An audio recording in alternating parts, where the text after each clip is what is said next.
The following feature presentation is part of the Skywalking Network. Welcome to Star Warsologies, the podcast about science and other academic fields of study seen in Star Wars. My name is Melissa Miller, and I'm the science writer at Nerdist, and also a freelance writer for Star Wars Insider magazine. And I'm your co-host, James Floyd. I also write for Star Wars Insider magazine and StarWars.com. This episode, Star Warsologies, is going to chat about dance and choreography in Star Wars, as seen by celebrating Ewoks, the Aki-Aki dance on Pisana, and of course, Ula and Jabba's palace. Our guest expert today is Nicholas Foote. Nicholas has over 20 years of experience in dance, from ballet companies to jazz dance to musical theater. He's worked off-Broadway, aboard cruise ships, and is now choreographing shows in Las Vegas. He also teaches master classes and does art outreach to kids. Hi, Nicholas. Hi, James. Welcome, Nicholas. I'm really excited to get into this with you. One of our less academic fields of study, but no less rigorous. And so I'm excited to hear. Why don't you tell us a little bit about your background and what you do sort of day to day? So my background is in entertainment. I was a performing dancer for 20 years. I started in the ballet world, and I moved all over the country, as well as working on cruise ships allowed me to travel all over the world. But went from ballet to jazz to musical theater and everything kind of in between. I didn't start dancing until I was in high school, but I've been a Star Wars lover since I was a child. I happened to be born the same year that The New Hope came out, so I've kind of been around the whole time. So did Star Wars influence your decision to go into dance? No.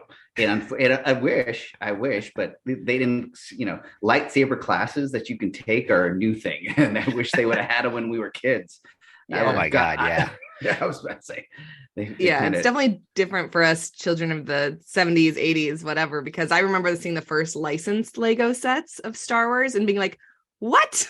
Because my brother and I were always combining our action figure Star Wars with our Lego sets, but now there's the real thing. And I feel like a little bit kids these days, they've got it pretty good. I always say to people when people are discussing Star Wars and people have all these gripes about the new stuff, and I'm like, hey, I remember the age when we didn't think we were getting episode 1, 2, 3.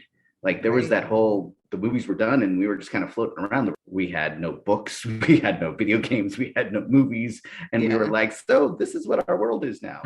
Yeah, no, definitely all Star Wars content is good Star Wars content, even if it's not like for me. There's a few things I don't follow, but I'm glad they're out there for the people who do. That's exactly what I say. I'm like, I'm just glad they're making it. Whether you like it or not, I'm just glad they're making it because we went through a very long dry spell. Yeah. Now it's like we're drinking from a fire hose. That there's more Star Wars than we can possibly drink. But that's awesome because that means there's something for everyone. Yes, absolutely. Getting back to the field of dance, but how would you define dance both as a performing art, and is there a way to describe dance that is just like what people do at parties and clubs and stuff? Dance is an expression of movement to a rhythm, whether there is music or not. So people can dance to silence. It happens all the time. Music is just an added bonus. Indigenous tribes have been using dance to tell stories and for training for hundreds of thousands of years. Yeah, that's cool. I like the idea that it doesn't have to be with music. I never really thought about the definition of dance before, but that's exactly why we do this. Yeah, it's just another form of expression. I mean, if you think about it, really, even the development of sign language is still just a different way to communicate. And you can communicate stories through dance, and many, many cultures do that already. Well, I think one of the things in Star Wars where it gets communicated through dance, a culture does, is the Festival of the Ancestors on Pisana. We see that in Rise of Skywalker. There's this gigantic dance scene. I guess it's called a Lobeha Mwadu, but done by the Aki-Aki. How do you think something like that has evolved? How does it work to be in a giant dance? For something like that, it's like for festivals, and I've been fortunate enough to perform in festivals for different cultures, and it is it's something that is just taught from a really young age. And the celebratory thing usually has people in it from the youngest to the oldest. There's always some part. I mean, you look at the festivals in Rio, like with those big parades and stuff like that. And these are all, I mean, I happen to be Latin American, and we're, our mothers and our sisters grab us as dance partners really young. And so you learn salsa very, very young. Yeah, that's cool. I didn't really think about it at the time, but I like that in that scene, like the kids, I think, are like watching a puppet show or something like that, while the adults are, just clearly doing this sort of celebration, but like in mass. And I never really thought about probably that puppet show as some sort of intro to this, telling them about the history of this festival or something like that. That really rings true now that I think about it. Yeah. So did that dance basically look like, I don't know how to describe it, but it looked like they're all kind of doing the same moves together. Like maybe, is that like a Polynesian haka or the electric slide or? You're not wrong. You're really not wrong, because for celebratory dances, and sometimes they're not even thought of as in the said cultures, they're not even thought of as actual dances. They're just thought of, this is how we celebrate. So they just keep going. The music goes, and they might have a leader who will either call out what section, so to speak, they go into next, or they just start a new section and people just pick it up. It's very much like that in different cultures. Interesting. We get a little bit of a drum rhythm with the Ewoks. There's the one that just kind of announces the things, bump. Yeah, exactly. But then later on, we have their big celebration at the end, where it doesn't look like they're all doing the same dance. They're all just kind of dancing on their own. Right, exactly. They're just having fun. And yes, the Ewoks are intelligent, and they're very intelligent, because if you go into what is now considered legends, they, like the original Rogue Squadron books, had an Ewok pilot, I believe. Yeah, that's right. Lieutenant Ketch. Okay, good. My memory helped me there. I'm assuming, as they've said in those Legends books, being a pilot is a lot of math, and you got to be really smart. And you got to reach the foot pedals, which maybe there was some accommodation there. Yeah, exactly. But even in the new books, there's a Peekpa, the slicer in Last Shot. It's that last call. It's 10:45 in the morning, James. Right, exactly. Thinking about the bars. Well, I'm in Vegas, so that may be the last call. Say no more. Now that we're sort of putting this all into context, I like the Ewok one. I mean, I love the Ewoks. That was, they were my jam, right? I was a little girl in the 80s, of course. Love the teddy bears. And the TV show too, that had a whole bunch more about their culture and stuff. But thinking about their dance and it not being choreographed, is that maybe because there were like outsiders there? Like there's everyone who came down, all the pilots are kind of like they're trying to teach. Maybe they're doing some simplified version. I noticed that when you watch it, that the Ewoks are trying to lead the outsiders and whatnot around in celebratory. And when you watch Star Wars, every scene is very a pinhole of the, Endor's huge. How many we saw? Maybe 2 or 3 Ewok tribes, if you will, versus how many Ewok tribes must be on Endor. And same thing with the Wookiees on Kashyyyk. You have all these different, so it's like one little section that you get to watch, and absolutely, and I can't imagine the celebrations that were going on Endor when that happened, and absolutely, you have all sorts of different I can imagine that with the Ewoks, with having spears and bow and arrows and slings, that those all actually you can trace back for gauchos. If you guys have ever seen Spanish gauchos, they do with their boots, and they have bolos, and they spin the bolos, which is just a form of taking the weapon and interpreting it into dance. So it's a form of the dance. When they learn the dance, it's a form of training to get better at using bolos. Wow. So I can only imagine that the Ewoks would have something similar to that. I mean, if you look back into martial arts, when weapons were banned, a lot like nunchucks, bow staff, the scythe, all of those were farming weapons that they turned into weapons because their initial swords were all being banned by the government. I did not know that. Now Yeah. I'm curious, you see the Ewok trying to dance with C-3PO. Do you think C-3PO could try and teach them the robot? Absolutely. Absolutely. I That was do. always I would good. love to see C3PO do the moonwalk. I know R2 has it down, but Right. C3PO definitely definitely has some limitations to what he can do.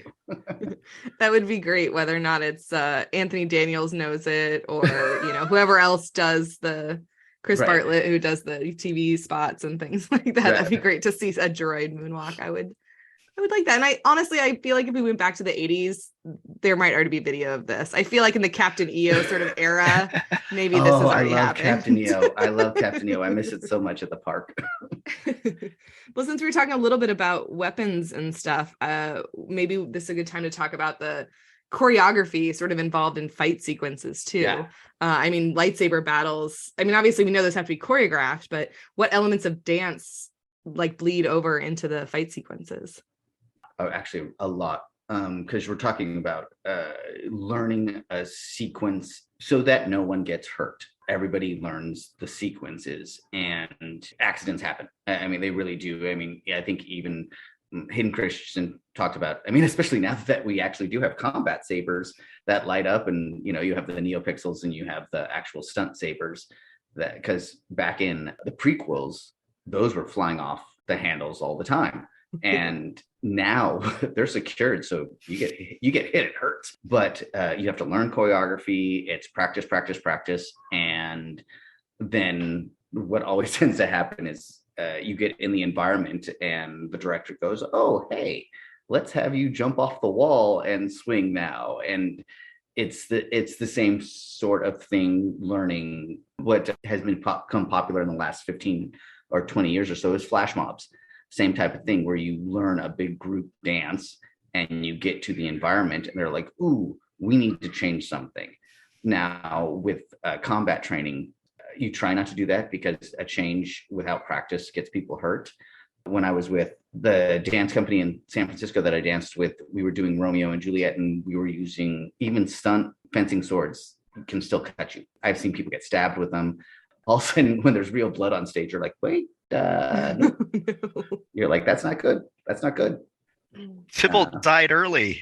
Right.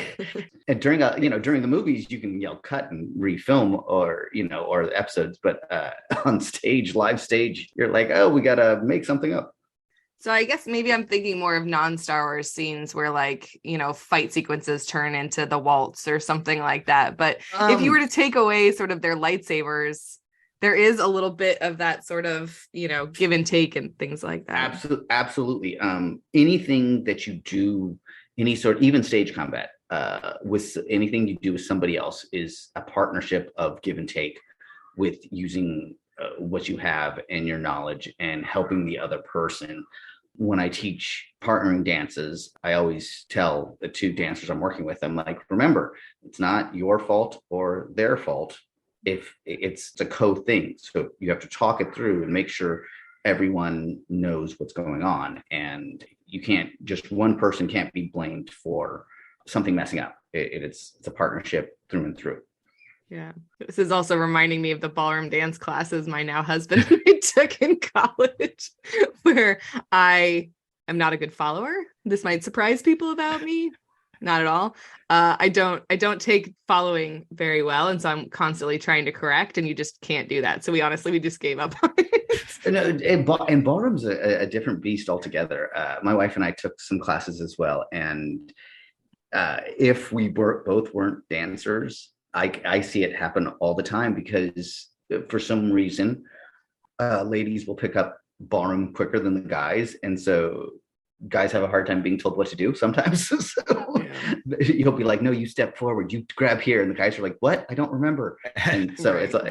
it's a lot like that. I very much, feel for that. I have horrible rhythm, but the one thing that I started to get was during the pandemic, my daughter had little dance videos that she'd had to watch for class. And so we'd have to practice these. And I finally started getting them because I had to teach them to her.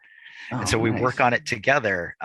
But yeah, I'm sure there's a lot of guys that like to be the boss Nova. Right. Yeah, exactly.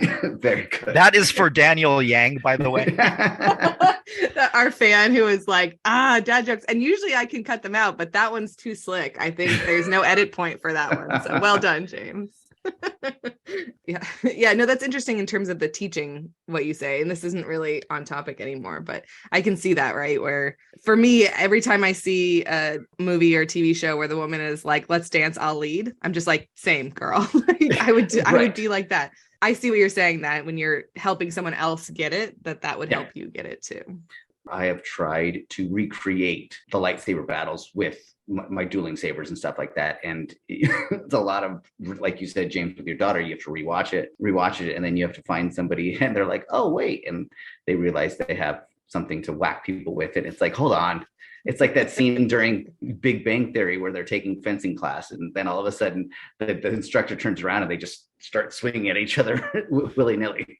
Yeah. So, I was at a wedding recently where they had all these like props, for the photo booth, and there were two candy canes, and all of the kids were just using them. Well, not kids, adults too. We're using them as lightsabers. Yeah. So it's one of those things that's innate in us. So you got to get that out of your system, then you can practice the exactly. Exactly. It's fight choreography can be a lot of fun. And depending on what it is, like I had, it's easier with smaller weapons. You have to get used to the reach of the saber, if you will, because people get hit in the head all the time, in the chest, because somebody will do a lunge and they're like, oh, wow, my reach is considerably different than what they were used to. Right. Yeah, that's interesting. I'm thinking now too about costumes, because I was thinking typical ballet dancer costume, tight fitting, if they have the skirt, tutu. I'm sure it has a name. Thank you, tutu, of course. Yeah. But it's like the stiff kind, that goes straight out or something like that. You have the tutu, and then you have the romantic tutu, which is kind of the longer one that looks like an upside down tulip. Okay, yeah. And then versus Jedi robes, I like, are the Jedi actually the disadvantage with, I'm thinking of Edna Mode, right? Like no capes. Does it put you at a disadvantage? You remember that Qui-Gon and Obi-Wan take their cloaks off before fighting Darth Maul. Yes. But also they are wielding a weapon that slices through just about anything. So if the robe got in the way, actually, I guess in the scenes that people keep the robes on, we should just be seeing pieces of fabric fly. It should just be like a confetti gun, boom, boom, boom, everything going off at once. I hope that comes up in some future thing. I would love that.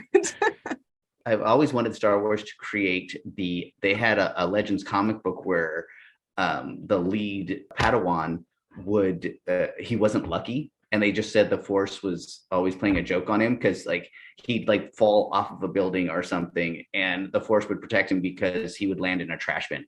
Oh, Zane Carrick. Yes, thank you. Yeah, from the Knights of the Old Republic comics. I love those. Yeah, and it was just a not so serious take on it, where it's like, no, he's a Padawan and he's good, but he's just not. It's like he almost reaches it, and then it's like, oh, whoops. Hey, sometimes better lucky than good. Exactly. That's funny. Speaking of unlucky, there's Ula. Ooh, yes. Yeah. What do you think is involved in dancing for an audience like that? When you're, Ula, what's her style like? When you've got a whole audience around you, but you're primarily dancing for the entertainment of one person. And this is the Twi'lek in Jabba's palace in Return of the Jedi. Yes. Correct. Okay, just want to make sure. I attribute that scene to an old school gangster burlesque hall, if you will. Just like the old saloons from the Old West, they would have ladies of the night, if you will, and they would have to perform all the time to the pleasing of the boss. And so Ula versus, I'm missing her name. She's the other dancer in the scene. Oh, Yarna Dal Gargan? Yes. So I would say that Ula is more of a trained dancer because she has the kicks, her legs are straight, and the other one is definitely more what would you call just a natural mover. Because in the world of burlesque, you have that both. You have people that were in the dance world who decided to move over and they love it and it's beautiful, and most of their routines have a little bit more technique and style to them. And then you have the others who just took a burlesque class or saw a burlesque show and was like, hey, I want to get into it. And they have rhythm and they dance, but it's not as, I don't want to say refined, because with burlesque style, you don't have to be super refined in your dancing when you do it. Different styles dictate how refined you are. And they're probably from different, I mean, they're from different worlds or whatever. Maybe it's a little bit of a reflection of that. Right, exactly. Don't we get more of her story in Tales of the Bounty Hunter book? I think both of them, we see their stories that, yeah, but we definitely see lots of Twi'leks dancing throughout the whole thing. So they obviously have a very strong culture involving dance that we see some in Solo in Dryden Voss's ship. We see the other Twi'lek, Lin May, in Jabba's palace, is one of the backup dancers. What would it be like to have a very dance focused culture? Are there any on Earth that are like that? Oh my gosh, there's tons. A lot of cultures that have used dance as an intimidating factor, as well as just being ingrained in everyday life, with just being taught how to tell stories. What a cool thing, though, to have your world travels or the people you meet be able to tell you about, you know, the dance culture specifically in places that they're from or where you're going. I imagine with the cruise ship work and now in Vegas that it's a diverse group of people. Oh, absolutely. And I always like to tell my students that the more you watch, the more you learn will help your predominant style. So like you read and see in the books and the movies and the comic books about how Obi-Wan's fighting style was more of a defensive style. But he did know the other ones, and everything you learn will help your focus for what your main thing is. Like my main style growing up was ballet, but I still took Russian character dancing. So I learned all their fancy jumps, and they do a lot of boot slaps in the air and in different poses. And that just helped later on when I moved into jazz and musical theater. And even in like Romania, they actually have saber dances. And in the Middle East, they have saber dances where people dance with swords, and it's part of the culture. And it's just every once in a while, you'll see belly dancers do it where they put a scimitar on their head and they do a whole routine and everything. So all of that just contributes to your main focus, learning different styles and watching different movies. Like I'm a huge fan of Jackie Chan, and his choreography is ridiculous. Yeah. How he does everything. And I just watch it and go, wow, I never thought of that. Well, I was thinking when you're talking about choreography too, it's certainly something I noticed in the sequel trilogy that, and I just attributed it to whoever their stunt or fight choreographer is, that like Rey has a very different lightsaber style. You know, there's a lot of this like behind the back stuff and, you know, and I just attributed that to like whoever trained the actress, but I mean, also who trained, you know, the character.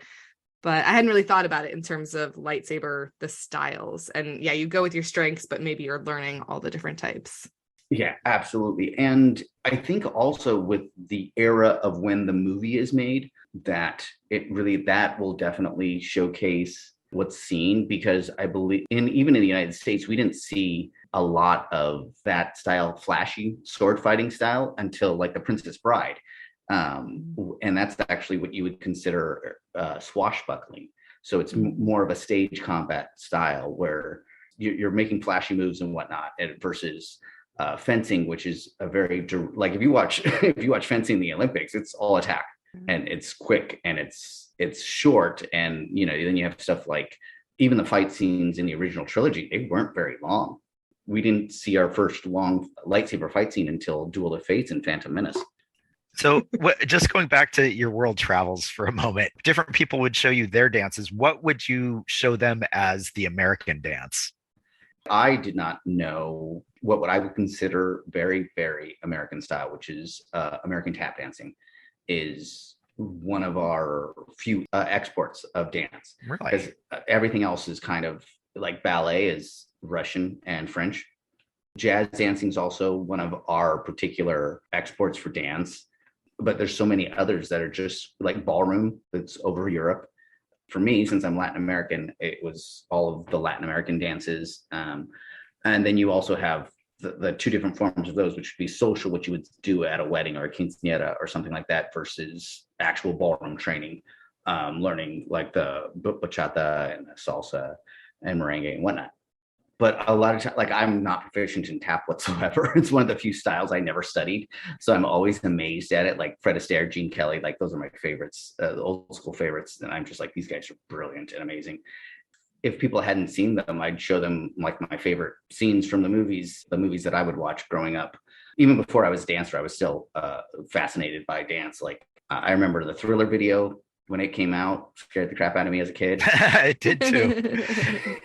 But it was amazing. Some of my favorite movies are like Singing in the Rain, Seven Brides for Seven Brothers. Yes, the barn building scene. Thank you. Exactly.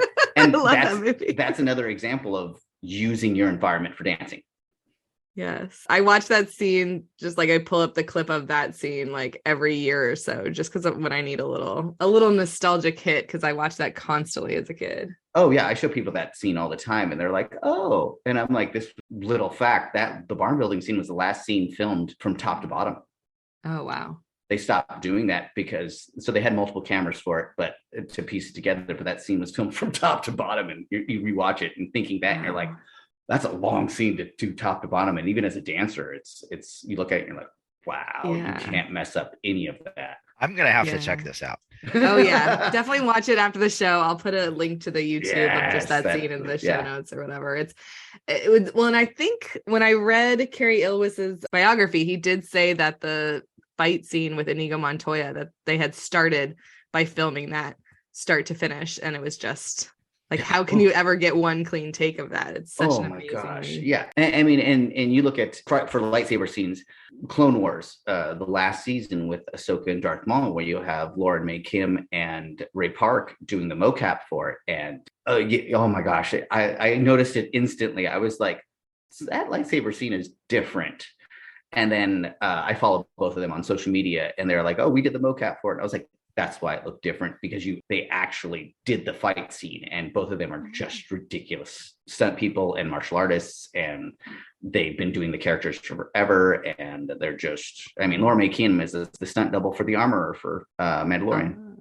Okay. That's really cool. I hadn't heard that about, I haven't still caught up with all the Clone Wars, but I hadn't heard that about some of the motion capture being done for the animation. That's really neat. So, because I was saying you can get away with a lot in animation, in terms of like, well, that's not how physics works. Exactly. But, that's really interesting that they kept it sort of grounded, at least in the final season. For something that's not as grounded and the physics could be wonky, we have the Mon Calamari ballet in Revenge of the Sith at the Opera House, Squid Lake. Tell us a bit more. It's really called Squid Lake. It's really called Squid Lake. Obvious reference to Swan Lake. But can you tell us what ballet exactly is, but then how it might work in zero-G underwater? So working on cruise ships, I got scuba certified.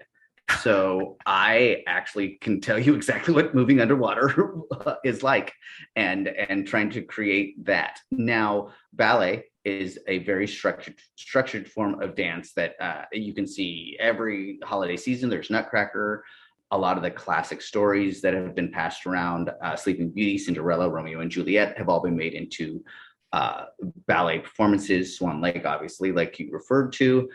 So you see that scene and you see them moving around. Now they have flippers, which makes it considerably easier to move around in water. Now I haven't done zero-G, so I don't know how moving around is, but I have been here in Las Vegas and working on cruise ships. You get to do aerial work. So I have had to hang on by one arm and move myself around in the air with just either a belt with a pivot point, 2 pivot points, or what's called a Peter Pan harness, where you just have one point in the center of your back and you kind of move around. A lot of core strength, a lot of control to be able to do that, even with what you would consider like a swing seat. That's the 2-point harness where the points are on each of your hips. Just rotating in a front flip or a back flip is actually really hard on controlling and knowing where your head is, because your torso and your head are such big weight movements that you can get stuck upside down really easily. Yeah, I'm picturing the astronauts on the International Space Station or whatever. They're always like, every single video ends with someone doing a flip or whatever, but it's still a slow process, and they have to know where everything is. Yeah, right. I have a lot of experience in the water. I was on my high school swim team, surfer, lifeguard, and then I tacked on scuba certified and scuba diver. Moving in water, as I've discovered, trying to do things, any sort of movement moves you. I would need more expertise from synchronized swimmers because they do patterns in the water and on top of the water, so they would have a better expertise for it. But moving in general underwater in patterns is insanely hard. Like any sort of pattern work, because you literally go to do just like any sort of movement front to back with your arms, and you move in that direction. So I've done it, but it's more of a solo thing. Synchronized swimming is one of my favorite Olympic sports to watch because it looks alien almost to me. Like I can't do any Olympic sport basically, but that one in particular just amazes me. Oh yeah, it is unreal. And these people, the performers' breath control is just ridiculous. Now, I mean, obviously talking about the Mon Calamari, they have gills and they breathe underwater and whatnot. I would like, it's always one of those things. It's like you want more from Star Wars to explain things a bit more, and then you're like, they start explaining it, and you're like, okay, that's too sciencey for me. You're like, oh, sorry, I didn't want that much science. I'm not that smart. Sorry. But if you're listening to this podcast, you do want the science. No, exactly. Absolutely, and you have experts that come on and talk about it, and it's great. But in the lore, when you're watching this podcast aside, but when you're watching a TV show and they start breaking down the talking points, and you're like, right, I just bring out the lightsabers and the blasters. I don't remember. It's good that Anakin and Palpatine didn't sit there and wonder about it so much as it was just in the background. And really, right. I feel like the more impressive feat, I mean, I guess we see Mon Calamari, they can obviously breathe and stuff like that out of the water, but can they move quite so gracefully out of the water, Oh yeah, we don't really see that as much. No, because what we've seen of Mon Calamari is more in the Clone Wars cartoons. You have that whole arc with Anakin and Padme going to help the new prince get control of the planet again. And it's you always think about it, you're like, wait, how do lightsabers work underwater? There's a lot of fizzing. Well, no, because it is. I would think it would be plausible because they do have underwater blowtorches and underwater welding things. That's right. So you think about it and then you're like, oh, okay, no problem. Well, just a fun fact going back to the ballet and underwater and Vegas, when they were designing the ballet, Squid Lake, concept artist Ryan Church was sent to take notes in Vegas from the Cirque du Soleil show. Oh, I haven't seen what's that about? It is one of the most unique shows here in Las Vegas. It is between the stage, the performers, and just the water. It's insanely, I always tell people when I meet them and I'm like, no, if you're going to see a Cirque show, I suggest, because there is literally nothing like it anymore. So it's got a huge tank and you have performers diving in it and out of it. And like 5 seconds later, you have somebody literally running across the water because the stage rose up. So you have like the stage and you have people performing, and then all of a sudden the middle will sink down and somebody dives in the middle of two groups performing. And you're just like, wait, how does that just happen? Yeah. So it's quite amazing. And I can see the references when you see the things side by side, and it's just unreal. It's one of the best shows in town. I didn't realize it had been around so long. I just looked it up. It's been there since 98. So I didn't realize that it had this connection to Star Wars. Do either one of you scuba dive? I do. Oh, okay. So your regulators, they have rows of regulators at the bottom of the tank. So your performers will literally dive in and then not resurface, because backstage is where they get up and then they go down, they get a breath and they swim. And they even have a tunnel with regulators, and they swim to the area where they get up out of the water. Wow. The test to become part of a Cirque show is unreal. It's absolutely ridiculous. And then you tag on top of that, having to do the underwater stuff. Yeah, that's cool. That's one of those things, again, like in Vegas in general, I like to know the science behind a magic trick or whatever. So knowing a little bit about the behind the scenes of the Cirque show is super cool. Well, so go to Vegas, you can see Star Wars performed live in the water. Absolutely. We also have a couple of Star Wars clubs and bars too. So wait, really? We have a nerd themed bar called the Millennium Fandom.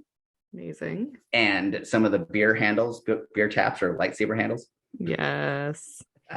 They are the people there are really nice, and they'll have cosplay nights. And UNLV, the college here, has a Star Wars club and a lightsaber club. They performed on May the 4th. Well, we should probably start wrapping up, but I know we had lots of other topics. Oh, I remember one I was going to bring up is, so capoeira is actually a dance fighting style. Mm-hmm. I took a few classes, and it's extremely hard. The only advantage I had is I had rhythm already built in, and they have a percussionist. And I can imagine there has to be they may not have brought it in yet, but there's got to be a comparative, dance fighting style that's in the Star Wars universe. Yeah. Also, so you have like the Ewoks and the Wookiees, they all celebrate with dance and whatnot. And you have all these other races that are based on lizards and birds and different things. But because in the animal kingdom, there's proof of lizards doing mating dances and birds doing mating dances, would those cultures and those species have some sort of comparison? If you're going to base a species on birds, do they also have those sorts of things? That's definitely something we could ask our concept artist that we're having on the show soon, if that's something that she took into account for the design. And that would be really cool. I would love to see that.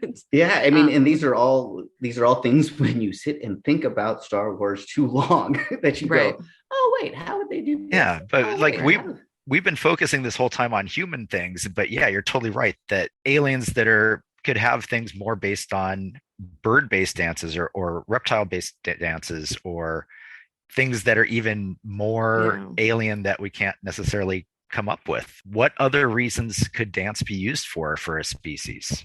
Oh, absolutely. I mean, just all the different animals in general have ways to communicate with each other. And I mean, do the Bothans get the zoomies? I'm definitely thinking about that now. Wow. Especially because the things I'm thinking about are like mostly mating rituals or whatever. They probably won't come up a lot in Star Wars because, I mean, the only sort of mating ritual we've ever seen is Anakin be super creepy. So like, I need to see more of that.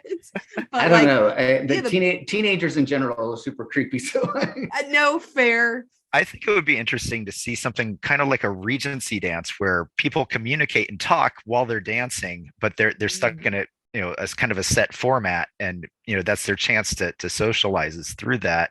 Right. Yes. More Pride and Prejudice influences on everything. I'm down for that, honestly.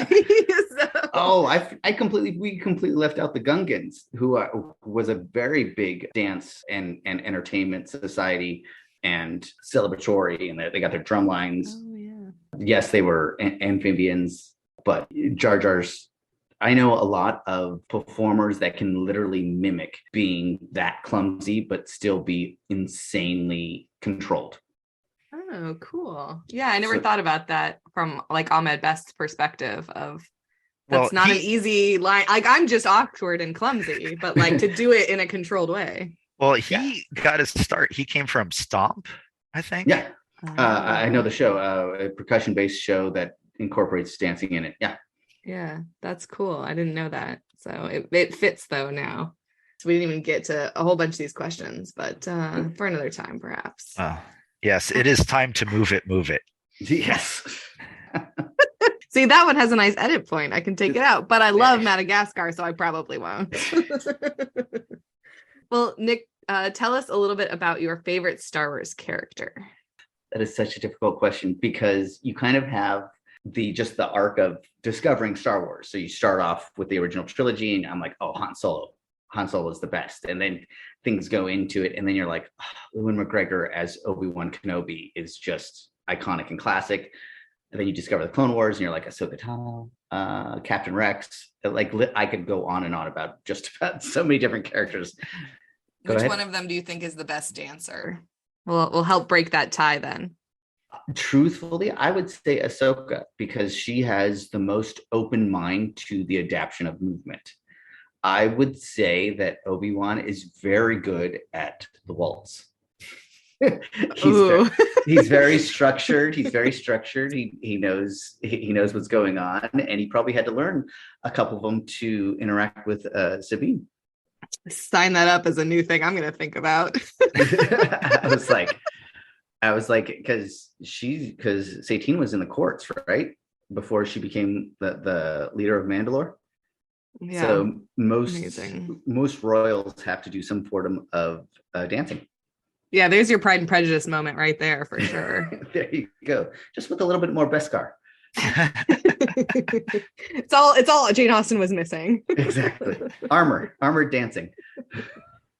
Well, if someone is interested in getting into professional dance, what do you suggest? Kind of maybe walk us through a little bit of how you got into it. I actually got involved very similar to the scene in Chorus Line. I went to class with my little sister, and she decided to stop dancing, and I just decided to keep dancing. It was the roaring early 90s, so MC Hammer was very popular. And to learn how to do the Running Man and the typewriter seemed the best way to learn to meet junior high girls at the dance. Yes.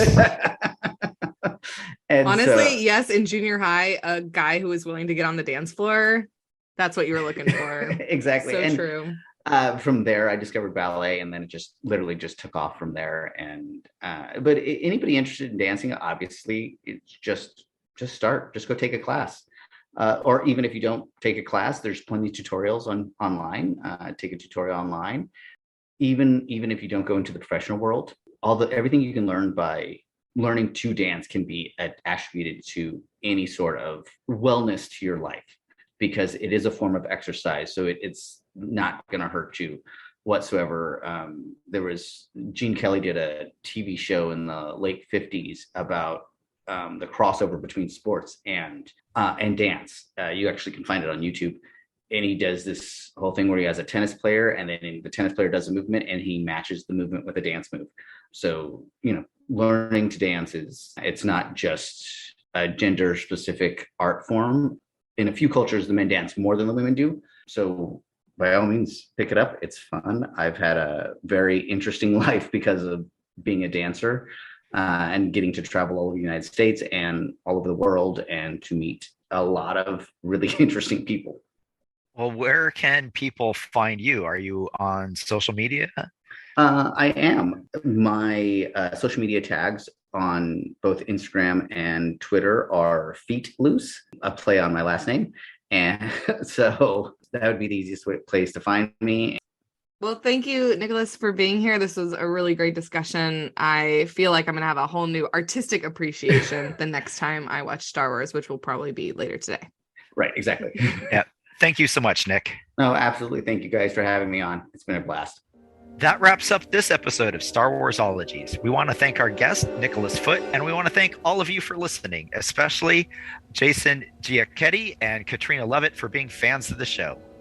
And if you're going to Celebration Europe in London, April 7th through 10th, we've got a couple of cool panels that we're putting together for you. One of mine is called The Science of Return of the Jedi.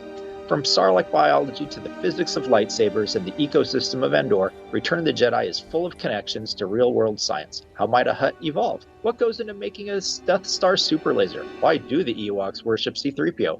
Our all-star lineup brings together experts in all sorts of fields, from paleontology and physics to meteorology and history. Join me in celebrating the 40th anniversary of Return of the Jedi with a look into its science and technology. All right, and I'll be hosting the panel Making Star Wars Magic, Behind the Scenes Stories. Here's a chance to hear stories from behind the scenes. The Star Wars galaxy is so vibrant, in part thanks to the large crew that work to make it feel real. Concept artists, model makers, visual effects artists, and performers bring us to alien worlds with fantastic life forms and technology. From the special editions and prequels to the latest films and TV shows, we've got some of the wizards who make Star Wars magic. I hope you'll join me for that. And my other panel is called Andor, the Empire, and a History of Resistance. Star Wars is full of conflict between good and evil, and the stories of the galaxy far, far away center on that fight against oppression. Using real-world history of resistance and rebellions, we will examine the entire saga and the Andor series in particular to see how and why our heroes seek to stand against the Galactic Empire in their own ways. Join us in exploring the freedom fighters that helped topple the Empire. We hope to see you at Celebration. Come introduce yourselves if you're fans of the show. Looking for the links we might have talked about? Check out our show notes page available at skywalkingthroughneverland.com/star-warsologies. Also, check out the Star Warsologies YouTube channel where we post the episodes with related visuals from Star Wars. If you have an idea for a topic for Star Warsologies, or you know an expert that we should interview, let us know at Star Warsologies on Twitter and Instagram, or at Star Warsologies, that's OLOGIES, at gmail.com. We also have a fan group on Facebook. It's very cleverly named the Star Warsologies Podcast Fan Group. Join today and chat with us and your fellow listeners. Please also rate, review, and subscribe to the podcast on your favorite service. No topic is off limits, even what the real odds are of surviving in an asteroid field.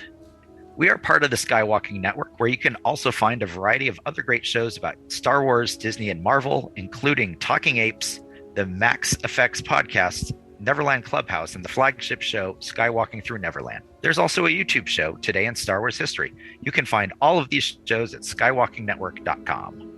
See you next time on Star Warsologies, when we discuss the importance of wildlife biology and designing alien animals in Star Wars.